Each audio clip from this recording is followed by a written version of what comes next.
ब्रह्मचर्य को अपनाना, बुद्ध से प्रेरित ज्ञानोदय की यात्रा। बहुत समय पहले कपिलवस्तु के प्राचीन साम्राज्य में सिद्धार्थ नाम का एक युवा राजकुमार रहता था। राजा शुद्धोधन और रानी माया के घर जन्मे सिद्धार्थ महानता के लिए किस्मत में थे। जैसे जैसे वो बड़ा हुआ, उसकी सहज बुद्धि और संवेदनशीलता उसके आसपास के लोगों के लिए स्पष्ट हो गई। एक युवा राजकुमार के रूप में सिद्धार्थ बाहरी दुनिया की कठिनाइयों से दूर भव्य महल की दीवारों के भीतर रहते थे।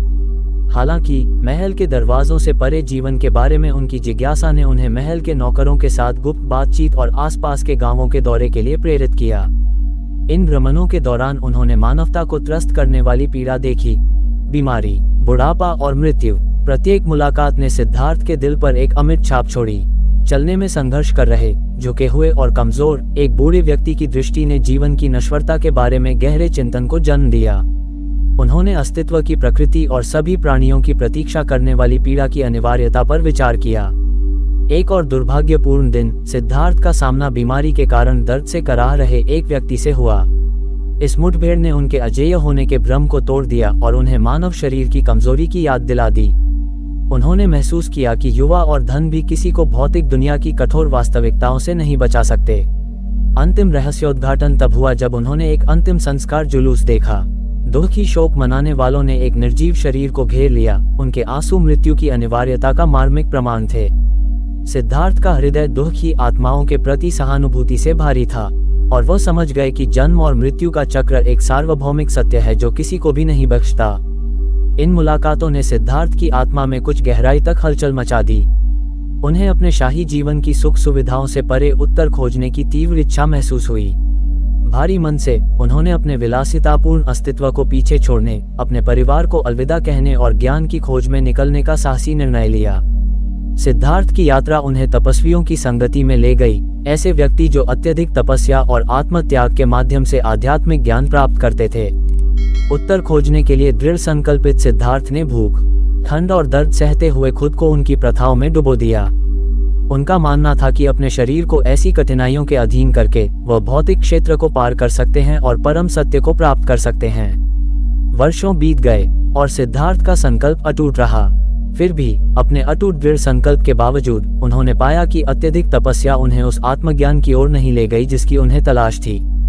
उसका शरीर कमजोर हो गया और उसका दिमाग स्पष्टता पाने के बजाय थकावट और भ्रम से घिर गया। एक दिन पतन के कगार पर सिद्धार्थ को एहसास हुआ कि उन्होंने जो रास्ता चुना था वो मुक्ति का रास्ता नहीं था। उन्होंने समझा कि शरीर की जरूरतों को नकारने और स्वयं को कष्ट देने से सच्ची समझ नहीं मिलती। स्पष्टता के इस क्षण में उन्होंने एक संतुलित दृष्टिकोण, भोग और आत्म पीड़ा के बीच एक मध्य मार्ग खोजने का संकल्प लिया। इस नई समझ से प्रेरित होकर सिद्धार्थ ने तपस्वी जीवन को पीछे छोड़ दिया और बोधि वृक्ष की छाया के नीचे ध्यान और आत्मचिंतन का अभ्यास करना शुरू कर दिया। जैसे जैसे वह अपने भीतर गहराई से उतरता गया, उसे अपनी इच्छाओं, आसक्तियों और भय का सामना करना पड़ा। उनके ध्यान ने अस्तित्व की प्रकृति और सभी चीजों के अंतर्संबंध के बारे में गहरी जागरूकता पैदा की। अपने ध्यान के दौरान सिद्धार्थ को अंतिम परीक्षा का सामना करना पड़ा। इच्छा और भ्रम का अवतार मारा उसे विचलित करने और उसके मार्ग से रोकने का प्रयास करते हुए उसके सामने प्रकट हुआ। अटल दृढ़ संकल्प के साथ सिद्धार्थ ने मारा के प्रलोभनों का विरोध किया और अपने आंतरिक राक्षसों पर विजयी हुए। उस क्षण सिद्धार्थ को गहन जागृति का अनुभव हुआ। उनका मन 4 आर्य सत्यों से प्रकाशित था: दुख का सत्य, दुख की उत्पत्ति, दुख की समाप्ति और दुख की समाप्ति का मार्ग। उस पल में सिद्धार्थ ने अपने अस्तित्व की सीमाओं को पार कर लिया और बुद्ध, जागृत व्यक्ति बन गए। बुद्ध की शिक्षाओं ने ब्रह्मचर्य के महत्व पर जोर दिया। विचारों और कार्यों में ब्रह्मचर्य, आत्मनियंत्रण और सचेतनता का अभ्यास। उन्होंने अनुयायियों के बढ़ते समुदाय के साथ अपनी अंतर्दृष्टि साझा की और इस बात पर जोर दिया कि सच्ची खुशी और ज्ञान केवल मन और शरीर को अनुशासित करके ही प्राप्त किया जा सकता है। ब्रह्मचर्य पर बुद्ध की शिक्षा इच्छाओं को दबाने के बारे में नहीं थी, बल्कि जागरूकता और समझ के माध्यम से उन्हें बदलने के बारे में थी। उन्होंने सिखाया कि मन पर नियंत्रण और इच्छाओं पर काबू पाकर व्यक्ति खुद को दुख और लगाव के चक्र से मुक्त कर सकते हैं। जैसे जैसे बुद्ध की शिक्षाएं फैलीं, जीवन के सभी क्षेत्रों के लोग उनकी बुद्धिमत्ता और करुणा की ओर आकर्षित हुए। उन्होंने उनकी शिक्षाओं में गहन सत्य को पहचाना और ब्रह्मचर्य को अपने जीवन में शामिल करने का प्रयास किया। इस अभ्यास को अपनाने से व्यक्तियों को आंतरिक शांति, स्पष्टता और बढ़ी हुई आध्यात्मिक जागरूकता का अनुभव हुआ।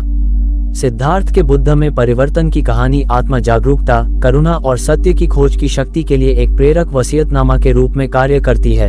एक आश्रय प्राप्त राजकुमार से एक प्रबुद्ध संत तक की उनकी यात्रा हम में से प्रत्येक के भीतर परिवर्तनकारी क्षमता को उजागर करती है। ब्रह्मचर्य के अभ्यास के माध्यम से व्यक्ति आत्मा अनुशासन, सचेतनता और अपनी इच्छाओं पर नियंत्रण करना सीख सकते हैं, जिससे अंततः उन्हें स्वयं और अपने आसपास की दुनिया के बारे में गहरी समझ प्राप्त हो सकती है।